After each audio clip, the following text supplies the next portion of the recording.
Assalamualaikum warahmatullahi wabarakatuh.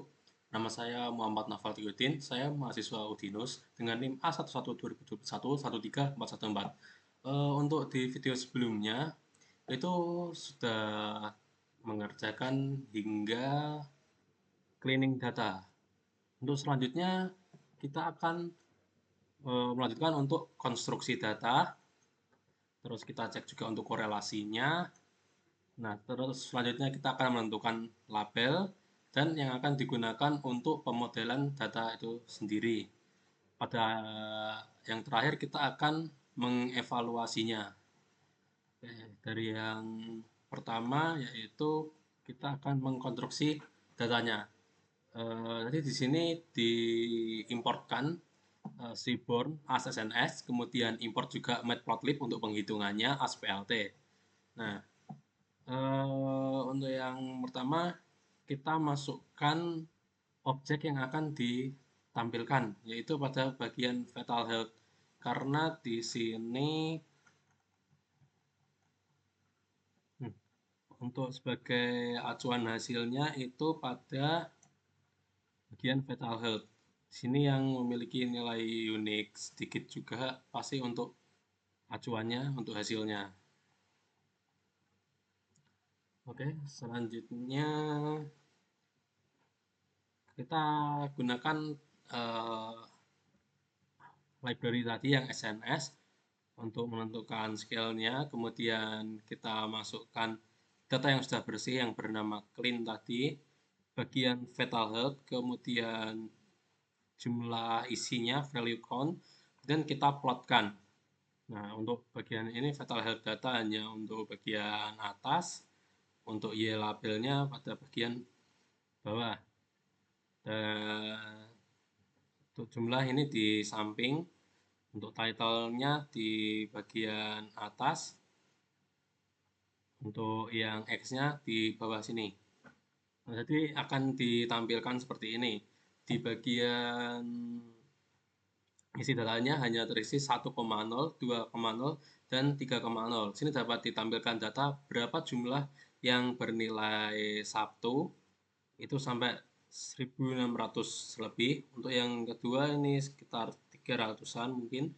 Untuk yang ketiga di bawah 200. Oke, selanjutnya kita untuk konstruksi data bisa dilanjutkan dengan korelasi datanya itu. Nah, di sini kita akan cek korelasi setiap datanya, hubungan setiap data, misalkan antara acceleration dan baseline value. Dia akan memiliki 0,08. Jadi cukup berkorelasi antara kedua itu. Korelasinya akan makin tinggi jika dia menyentuh angka 1 atau mendekati angka 1. Misalkan seperti histogram median dengan baseline value. Dia memiliki korelasi yang cukup baik hingga 0,79. Nah, caranya adalah kita gunakan function yang terdapat di sini yaitu core untuk correlation. Jadi kita definisikan variabel dulu dengan nama correlation, kemudian kita masukkan datanya yang sudah bersih tadi bernama clean dan kita pasangkan lagi dengan function core ini yang sudah dibawaan dari library. Kemudian kita tampilkan plotkan dengan heat map agar kita bisa menampilkan seperti ini. Oke, selanjutnya kita akan menentukan label yang akan digunakan untuk pemodelan dan kita akan membaginya untuk train dan test jadi 70/30. Nah, untuk pertama kita menentukan label itu kita butuh import dari sklearn dan kita importkan train test split. Jadi kita akan bagi data itu menjadi train dan test. Nah, di sini bisa untuk X kita dropkan dulu fatal health karena ini bagian objek yang akan untuk digunakan pada akhirnya saja. Jadi kita akan mengetes data-data yang lainnya, jadi kita drop dulu. Kemudian yang Y itu yang clean-nya. Kita masukkan di sini xtrain, xtest, ytrain, ytest. Nah, kemudian kita bandingkan di sini dengan 0,3, di sini berarti 0,3 banding 0,7 berarti sama dengan 70 banding 30. Kemudian kita akan modelkan data ini agar bisa ditampilkan dengan di sini saya menggunakan random forest classifier.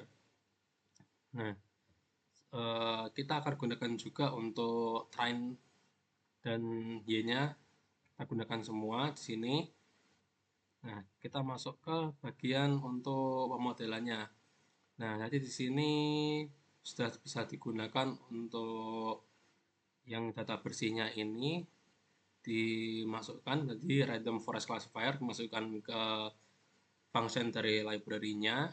Random state ini sudah standar tetap 42, kemudian kita panggilkan xtrain dan ytrain-nya. Nah, sini ada keluarannya. Nah, untuk selanjutnya kita bisa mengecek akurasinya. Nah, untuk mengecek akurasi kita juga harus import lagi, yaitu scalar matrix. Dan kita importkan akurasi score, recall score, F1 score, precision score, dan lainnya ini.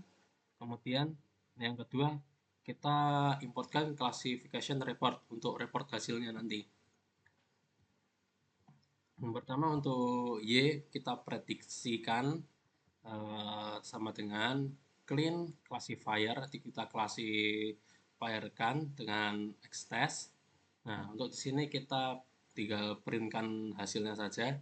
Untuk random forest kita menghasilkan yang bagian pertama cukup presisi sebesar 0,96 mendekati 1 dengan jumlah datanya 494. Nah, untuk akurasinya di sini disebutkan untuk bagian F1 score-nya 0,94 dengan 636 data. Untuk selanjutnya kita evaluasikan setelah kita masukkan random forest tadi, kita butuh juga untuk mengevaluasi seberapa tingkat akurasi dan presisinya data tersebut setelah dilatih menggunakan random forest. Untuk mengevaluasinya kita buat function sendiri, kita namakan saja evaluation dari y-test dan y-prediction. Nah, di sini untuk mengukur akurasi, recall, F1, dan precision. Nah, di sini sudah ada cara sendiri, tinggal dimasukkan saja ke library ini. Nah, di sini sudah terisikan semua. Terus ini kita buat metrik datanya. Nah, setelah itu kita return lagi ke bagian metrik ini. Nah, selanjutnya kita akan coba panggil evaluasi ini. Nah, ketika evaluasi dipanggil dengan diisikan y-test dan y-prediction yang dari RF tadi, yang ini, maka akan keluar hasilnya. Nah, sini disebutkan akurasinya 0,939.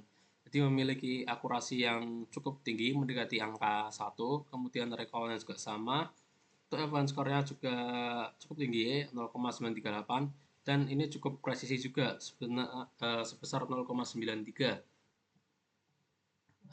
Agar mudah membacanya tingkat akurasinya, kita plotkan saja agar mudah dilihat seperti ini. Nah, dengan cara kita panggil menggunakan bar plot. Nah, jadi di sini kita lihat saja untuk ini kita buat variabel baru untuk modelnya itu data ini gunakan yang bagian random dinamakan random forest, terus akurasinya untuk akurasi ini dikalikan 100. Selanjutnya kita buat bar plot seperti biasa, diukur figur ukurannya, kemudian untuk barnya diisikan isi dari bentuk modelnya dan akurasinya dan berwarna biru. Nah, di sini kemudian bagian Y labelnya diisikan dengan akurasi, kemudian untuk judulnya clean data. Nah, ini diberikan keterangan sini yang dimaksud itu di bagian ini agar kita dapat tahu dengan presisi berapa jumlahnya. Nah, kita berikan perulangan untuk setiap bar di bars itu dia mendapatkan untuk get high-nya didapatkan nilai sepanjang apa dia. Kemudian kita keluarkan dengan teksnya tersebut dan kita letakkan di bagian tengah di atas. Nah, untuk di bawahnya ini. Kemudian kita show ditampilkan di sini. Jadi kita akan lebih mudah membaca akurasi dari nilai klasifikasi yang tadi, yaitu sebesar 93,9. Di sini sudah hampir mendekati paling atas, yaitu 100, karena di sini di selisih 20. Ya, untuk itu dari saya cukupkan. Terima kasih.